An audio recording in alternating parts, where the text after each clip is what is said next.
Segundo o site Contas Abertas, com os 6 bilhões desviados da Petrobras por corrupção, seria possível construir cerca de 1.700 escolas e aproximadamente 3.000 unidades de pronto atendimento de saúde.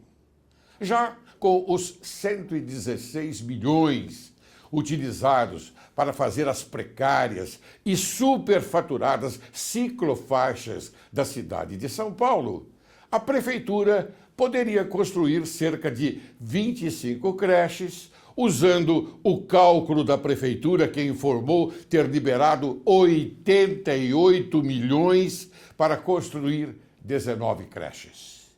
E o metrô de São Paulo?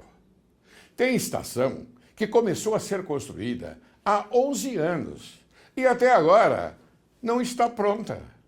Mas, em compensação, o custo da obra dobrou. Sem falar do tão aclamado legado da Copa, que boa parte dos projetos nem saiu do papel. Em Pernambuco, a previsão era de 529 milhões em 4 grandes obras, mas apenas uma ficou pronta. Em Brasília, 30 milhões chegaram a ser investidos no VLT. Porém, o governo do Distrito Federal disse que a obra não é mais prioridade. E este investimento? Pergunto, e este investimento deve ter ido parar no bolso de algum corrupto, certamente.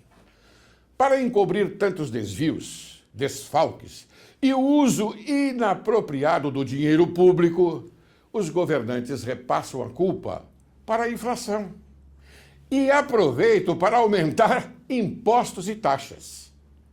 Tudo aumentou para tapar o rombo da corrupção. Nem a fezinha das loterias escapou. Com a justificativa de ajudar a cumprir a meta de superávit primário, as loterias da Caixa tiveram um aumento médio de 38,91% nos bilhetes. Abro uma ressalva, inclusive, para dizer que é oportuna uma investigação na Caixa Econômica Federal. Como é, gente? Vamos investigar? E quem vai pagar a conta da improbidade administrativa? Nós, trabalhadores, que não temos como superfaturar nosso trabalho suado e honesto, que não cobramos e nem aceitamos propina. Mas feliz daquele que ainda tem emprego para bancar a bandalheira dos políticos corruptos, porque até o índice de desemprego aumentou assustadoramente. Vamos aproveitar o ensejo da votação de leis mais severas para crimes cometidos por menores infratores e aumentar também as penas para os maiores infratores deste país, os corruptos. Vamos encaixar o governo federal no rol dos corruptos e criminosos face ao aumento excessivo das contas públicas? Que tal? Corrupção deve ser crime hediondo. Não faz sentido consentirmos que o cidadão seja usurpado e abra mão da sua dignidade em detrimento desses criminosos.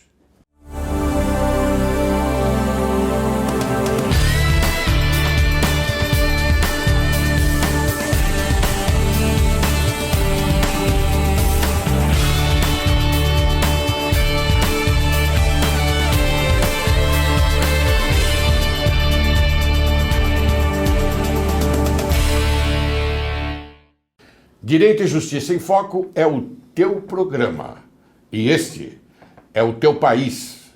Caro telespectador, você sabe perfeitamente que este é um programa de informação verdadeira e não simpático à evolução comunista no país. Não medimos esforços para conversarmos com pessoas que acreditam na harmonia da sociedade brasileira. Desta maneira, hoje, vamos conversar com o jovem deputado Eduardo Bolsonaro, que que foi policial federal e serviu como agente de segurança pública na fronteira do Brasil com a Bolívia, no Aeroporto Internacional de Guarulhos e na Superintendência da Polícia Federal em São Paulo. Eleito pela primeira vez deputado federal pelo Estado de São Paulo, com 82.224 votos. Membro da Comissão de Segurança Pública e Combate ao Crime Organizado. Membro da comissão que disciplina as normas sobre aquisição, posse, porte e circulação de armas de fogo e munições. Suplente da comissão especial destinada a elaborar proposta de lei orgânica da segurança pública do Brasil e outras comissões também. Seja bem-vindo, Eduardo Bolsonaro. É uma grande honra para nós você estar aqui no programa Direito e Justiça em Foco. Tá ok.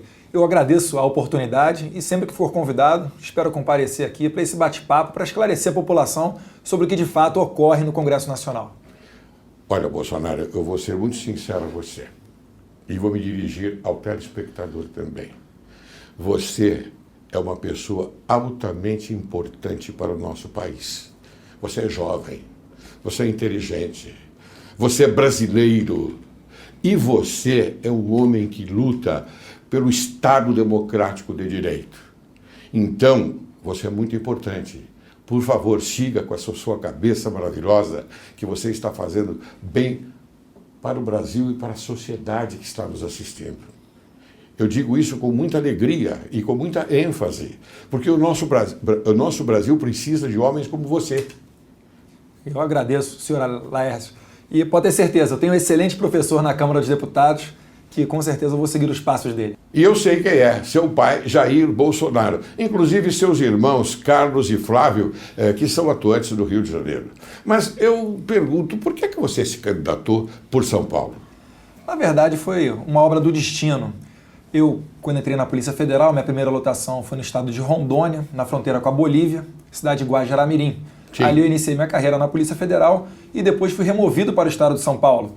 Após do aeroporto de Guarulhos, também servi na superintendência, na capital, na Lapa.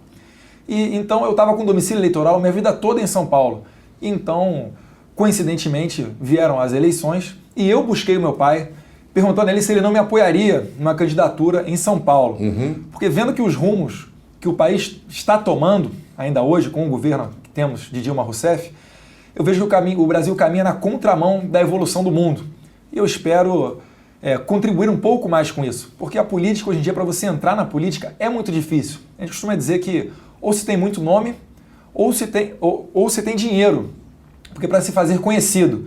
Eu, graças a Deus, tenho o sobrenome Bolsonaro, um trabalho desde 1988 na política do meu pai, claro, Jair Bolsonaro, e graças a Deus eu consegui ser eleito pelo estado de São Paulo e espero conseguir honrar todos esses votos recebidos. E nós é que estamos honrados, viu? Porque nós gostamos muito de você e sabemos o que você faz lá na Câmara dos Deputados.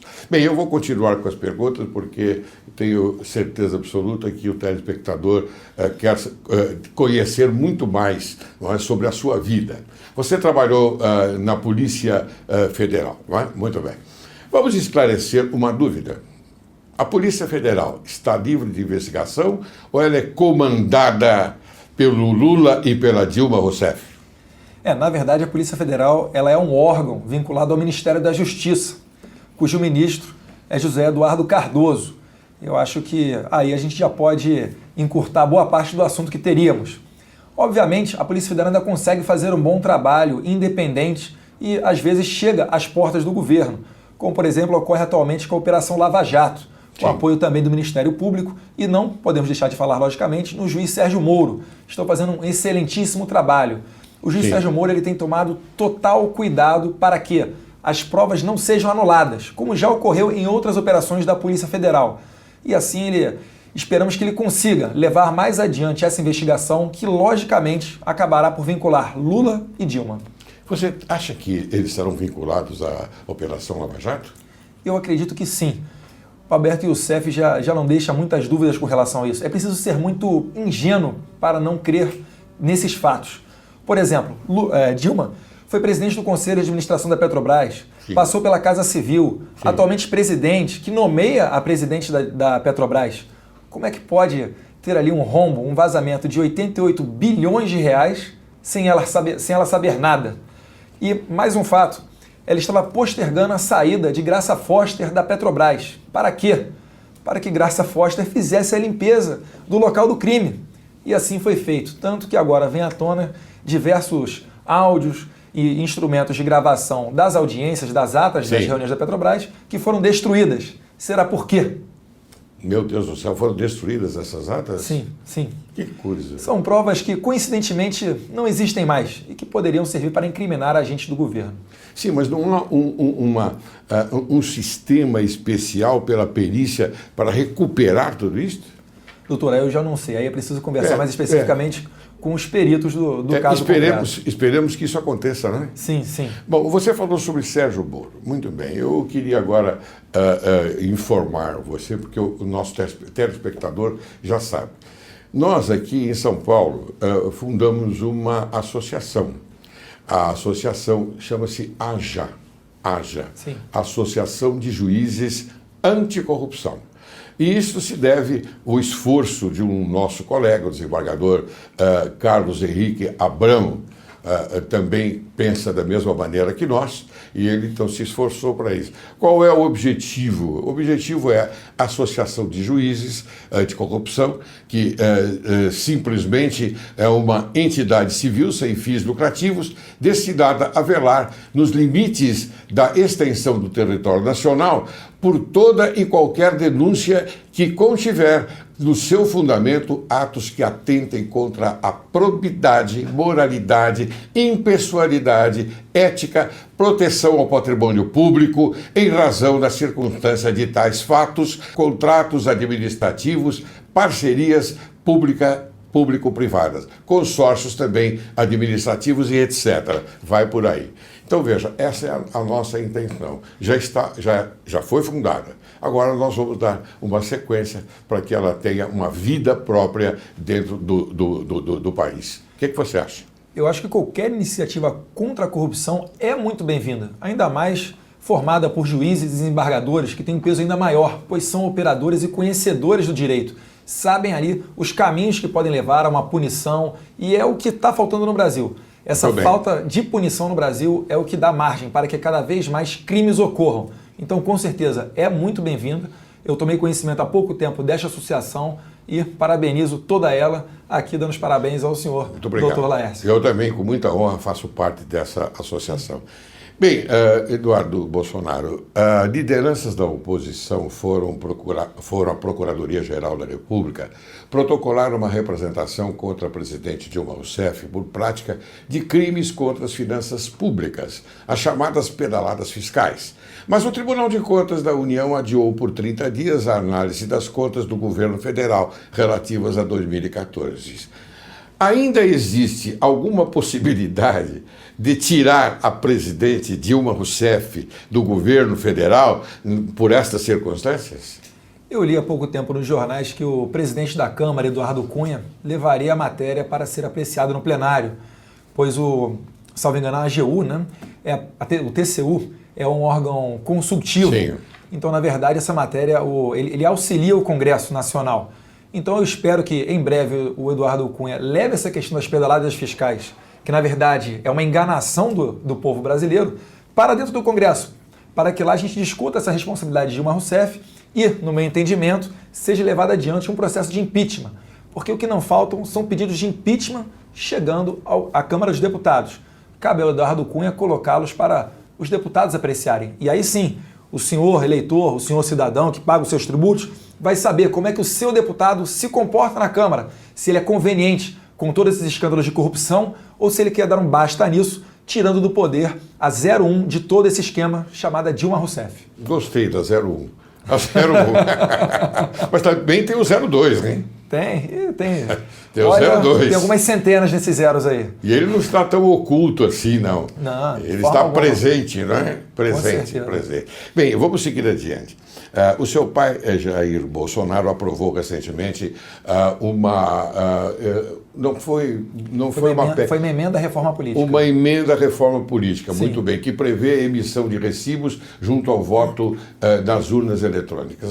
No Brasil, as urnas eletrônicas podem ser consideradas fraudulentas? Excelente, doutor Laércio. As urnas eletrônicas do Brasil, elas são exatamente as mesmas desde 1996.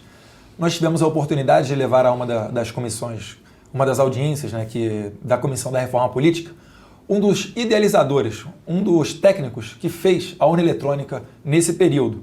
E a tecnologia é exatamente a mesma. Eles nos disseram o seguinte, que até se por erro uma urna eletrônica der um tilt nela e programar ali 500 votos para um único candidato, a gente não tem como saber se isso aí foi um erro da urna ou se de fato 500 pessoas votaram naquele candidato. Sim. Porque não há uma forma de auditá-la, não há uma forma de fazer o caminho reverso. Sim. São as chamadas urnas de primeira geração. O mundo já está na urna de terceira geração, como é o caso de Israel. E aí é que vem a emenda do deputado Jair Bolsonaro, que prevê o voto impresso junto com o eletrônico. O voto eletrônico vai continuar existindo, só que ao lado haverá o voto impresso. E o eleitor, ao ver impresso ali no papel o número que ele digitou na urna, ele aperta o confirma e esse papel cai diretamente numa urna de lona. Sim. O eleitor não tem qualquer contato com o papel, não leva nada disso para casa, não vai ver como saber em quem esse eleitor votou. Agora, vai sim haver a possibilidade de uma recontagem dos votos, para nós sabermos se de fato aquela eleição eletrônica seguiu a vontade do povo. Porque eu entendo o seguinte, indo às ruas, uma das maiores reclamações que nós temos com relação às eleições é exatamente na urna eletrônica. Eu digo que a esmagadora maioria dos brasileiros não confia na urna. E é um excelente passo que damos para a consolidação da nossa democracia. É verdade. Inclusive, nós temos conversado aqui com inúmeras pessoas e elas refletem exatamente essa posição. Ninguém confia nas urnas eletrônicas. É notório. Eu quero, inclusive, estender um pouco mais essa parte das urnas eletrônicas, inclusive ir diretamente ao resultado das eleições, agora que nós tivemos nesse outubro próximo passado. Você se lembra, você é eleitor, você é jovem, mas você já votou em outras eleições, não é verdade? E como é que foi o acompanhamento daquelas eleições? 5 horas, terminava, e aí começavam a abrir as urnas, não é, em determinados locais, aqui no estado de São Paulo, e no Rio de Janeiro, etc, etc, etc. Muito bem. E aí nós íamos acompanhando, urna por urna. Os números iam crescendo ou diminuindo em relação aos candidatos. Não é verdade? Muito bem. Desta vez, surpreendentemente, 8 horas e 12 minutos da noite, nós tivemos a demonstração de quem estava na frente e de quem, naturalmente, ia ganhar as eleições por uma margem muito pequena. Surpreendentemente, às 8 horas e 12 minutos. Já 98% da apuração das urnas, faltando 2 ou 3%, não me recordo bem nesse particular, mas eu me recordo exatamente quando a Rede Globo anunciou o resultado já com a Dilma Rousseff na frente. O que você acha disso? Eu acredito que um sistema de apuração às portas fechadas, como foram as últimas eleições presidenciais, padecem muito da lisura, falta muita credibilidade, transparência, e é isso que a gente quer melhorar. Não pode o TSE analisar o futuro do país, uma eleição presidencial, às portas fechadas. Numa democracia, o povo tem o direito de acompanhar essa eleição. Sim. E essa é uma crítica muito forte também que recebemos do sistema eleitoral. Recebemos, digo, o TSE recebeu. Claro, claro. Então, eu espero que você, deputado, com essa jovialidade e a mente aberta no sentido, numa direção boa que você tem, eu espero que você nos dê este prazer de um dia retornarmos à democracia. Eu digo a democracia porque tenho a impressão que nós não estamos não estamos num Estado democrático de direito, não. Eu tenho essa impressão, não sei qual é a sua, mas a minha eu já coloquei. Concordo também. Na verdade, democracia não é apenas votar. Claro. É ser ouvido, é ter o seu presidente representando os anseios do povo. E como vemos, a presidente Dilma Rousseff não liga para o povo. Aliás, o governo do PT. Um exemplo recente foi o referendo de 2005 com relação ao desarmamento. Sim. A campanha do desarmamento foi falida. Na verdade, quem ganhou foi a população brasileira, que disse que o Brasil, sim, deve comercializar armas de fogo e, sim, o cidadão tem o direito de ter uma arma de fogo em casa. O governo desrespeitou isso, passou por cima da vontade do povo e hoje em dia vemos aí o Estatuto de Desarmamento cada vez mais sendo incrementados com medidas desarmamentistas. Tanto que, recentemente, no Diário Oficial da União, o ministro da Justiça convocou, dentre os órgãos de segurança subordinados a si, também as ONGs desarmamentistas Sou da Paz e Desarma Brasil. Para quê? Para que façam um grupo de trabalho voltado a restringir ainda mais o cidadão de ter uma arma de fogo em casa. Eu concordo com você. Exatamente. No primeiro mundo, todos têm o direito de defesa. E a defesa é ter uma arma em casa, não é? E saber manuseá-la. É? Saber administrar aquela arma. Todos têm esse direito e também obrigatoriamente tem que conquistar esta habilidade, é? Em decorrência dessa situação. Bem, eu agora vou fazer uma colocação para você bastante preocupante. Bastante preocupante. E tenho certeza absoluta que o telespectador, acompanhando esta série de absurdos que estão acontecendo no Brasil, agora nós vamos viajar um pouquinho, vamos até a Venezuela. Os senadores brasileiros Aécio Neves, Ronaldo Caiado e Aloysio Nunes viajaram à Venezuela para pedir libertação de presos políticos e foram hostilizados. O que você achou dessa atitude? Eu fiquei impressionado, na verdade não surpreso, né, com a resposta da presidente da República, que disse o seguinte: a oposição foi à Venezuela para provocá-los. Ou seja, ela apenas externa que democracia é aquilo que interessa a si. Se for opinião contrária, tem mais é que ser ripada do mundo. Então, na verdade, é um sistema que não é democrático. Sabemos da situação da Venezuela, que cada vez se aprofunda mais no comunismo e cada vez mais piora a sua situação econômica, como em todos os países comunistas. Vá a um desses países e veja, não deu certo em lugar nenhum no mundo. Como que isso vai ser bom aqui no Brasil? Na Venezuela, atualmente as pessoas se matam por um pedaço de frango. Será que é isso que a gente quer trazer aqui para o Brasil? Eu acredito que os senadores são autoridades, representam o Brasil e merecem respeito. Mais do que nunca, a gente precisa repudiar esse ato ocorrido recentemente na Venezuela. Independente de serem senadores de oposição ou simpáticos ao governo, são senadores brasileiros. Estão na Venezuela em missão oficial. Nada mais justo do que a gente criticar e repudiar esse tipo de atitudes. Eu acho que você tem toda a razão, eu concordo, não é? E é assim que tem que ser. Lamentavelmente, os nossos senadores, eles foram repudiados, como você disse, os expulsaram de qualquer tipo de pedido em decorrência a um ato humano, porque aí não é uma questão política mais, é um ato de humanidade, só isto, mais nada. É um ato de humanidade. Esse ato de humanidade foi cerceado, lamentavelmente. Bem, eu tenho mais algumas perguntas a fazer, tenho uma pergunta muito importante a fazer, mas eu vou agora chamar um pequeno intervalo para que depois, então, a gente retorne e converse um pouquinho mais sobre esse assunto que eu estou adorando. E tenho certeza que o telespectador também está adorando. Tá bom? Você aguarde que logo, logo retornaremos.